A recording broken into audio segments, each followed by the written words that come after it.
ভাগিলে যি স্পীড আৰু পানী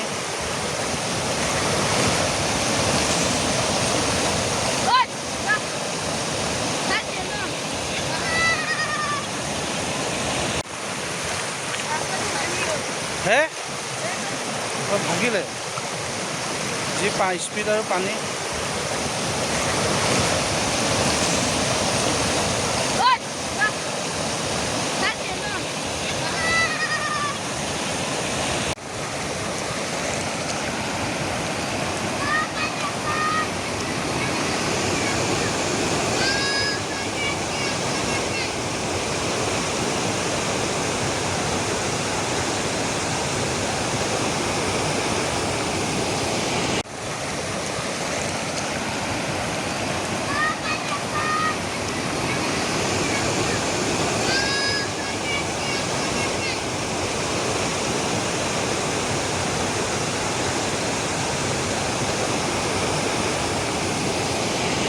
বহুত পাথৰ গৈছিলোঁ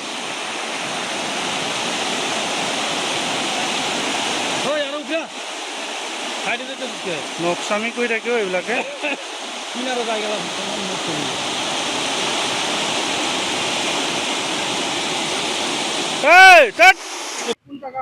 এইটো আমনি খলিয়ামাৰি বুলি কয়।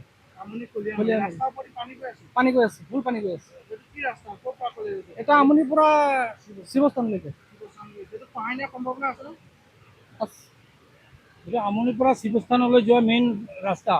এইটো এতিয়া মেইন ৰাস্তাৰ ওপৰেদি 2 ফুট ওপৰেদি পানী গৈ আছে আৰু কিছুমান জাগাত ৰাস্তা খহিছে আৰু বাকীখিনি ৰাস্তা খহাৰ সম্ভাৱনা আছে। হয়, গতিকে মানুহজনৰ অৱস্থা বিৰাট সংকটজনক। মানুহৰ ঘৰৰ ভিতৰত কাৰোবাৰ 150-200 মোন ধান আছে। এতিয়া চাওক, এইখিনি ধান চান গোটেই মানুহ ঘৰৰ ভিতৰত থৈ পেলাই মানুহ নিজৰ জান ৰক্ষা কৰিবৰ কাৰণে বাটত ওলাই আহিছে। গোটেই বস্তু বাহিনী মানুহ ঘৰৰ ভিতৰতেই আছে। মানুহ নিজৰ জান বচাবৰ কাৰণে ৰাস্তাত ওলাই আহিছে। যিকোনো মুহূৰ্তত মানে খোৱাৰ সম্ভাৱনা। এইকাৰণে মই কৈছোঁ যে আমিতো আগত শিৱসাগৰৰ কথা শুনি পেলাই আচৰিত হৈছোঁ, কিন্তু এইটো দেখা গৈছে এতিয়া আমাৰ খলিয়ামাৰিত কেনে আৰু এইটো শিৱসাগৰৰ নিচিনা হ'ব। এইটো আমনি খলিয়ামাৰি বুলি কয়। পানী গৈ আছে, ফুল পানী গৈ আছে। এটা আমনিৰ পৰা শিৱস্থানলৈকে। এটা আমনিৰ পৰা শিৱস্থানলৈ যোৱা মেইন ৰাস্তা। এইটো এতিয়া মেইন ৰাস্তাৰ ওপৰেদি 2 ফুট ওপৰেদি পানী গৈ আছে আৰু কিছুমান জাগাত ৰাস্তা খহিছে আৰু বাকীখিনি ৰাস্তা খহাৰ সম্ভাৱনা আছে। হয়, গতিকে মানুহজনৰ অৱস্থা বিৰাট সংকটজনক। মানুহৰ ঘৰৰ ভিতৰত কাৰোবাৰ 150-200 মোন ধান আছে। এতিয়া চাওক, এইখিনি ধান চান গোটেই মানুহ ঘৰৰ ভিতৰত থৈ পেলাই মানুহ নিজৰ জান ৰক্ষা কৰিবৰ কাৰণে বাটত ওলাই আহিছে। গোটেই বস্তু বাহিনী মানুহ ঘৰৰ ভিতৰতেই আছে। মানুহ নিজৰ জান বচাবৰ কাৰণে ৰাস্তাত ওলাই আহিছে।